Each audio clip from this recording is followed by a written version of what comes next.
गाजीपुर में सीएम योगी आदित्यनाथ ने कहा कि इस जिले की अपनी पहचान है। आज से नहीं, त्रेता युग से इसका इतिहास है। सभा स्थल पर खड़े 4 बुलडोजर की तरफ उन्होंने इशारा करते हुए कहा कि हमारा बुलडोजर सिर्फ बोलता नहीं है, बल्कि बड़े बड़े माफियाओं की बोलती बंद कर देता है।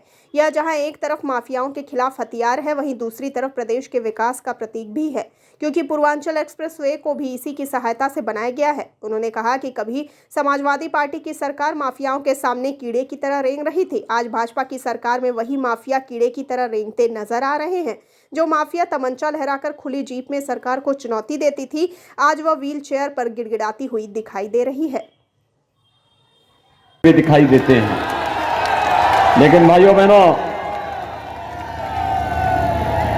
पिछले कुछ दशकों से हम देखते हैं गाजीपुर की पहचान किस प्रकार से कर दी गई।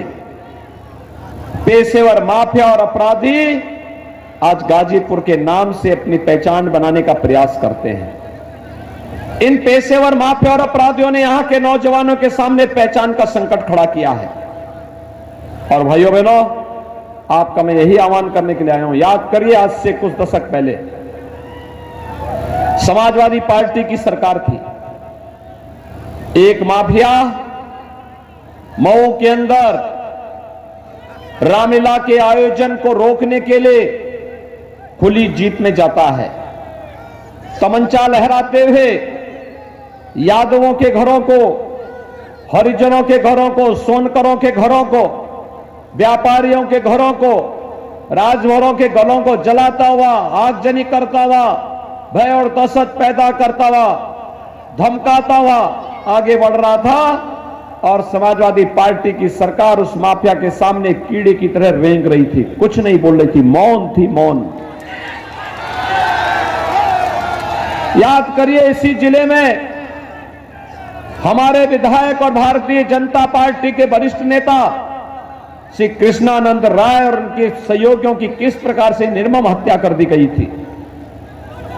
समाजवादी पार्टी तब भी मौन थी। अपराधियों के सामने कैसे घुटने इन्होंने टेके थे, ये भी आपने वो दृश्य आज से 15 साल पहले, 20 साल पहले देखा था। और भाइयों बहनों, एक आज आप देख रहे होंगे, जो 15 साल 20 साल पहले सपा की सरकार के समय तमंचा लहराते हुए, भय और दहशत पैदा करते हुए गरीबों के घरों को, व्यापारियों के घरों को, यादवों, सोनकर, बिंद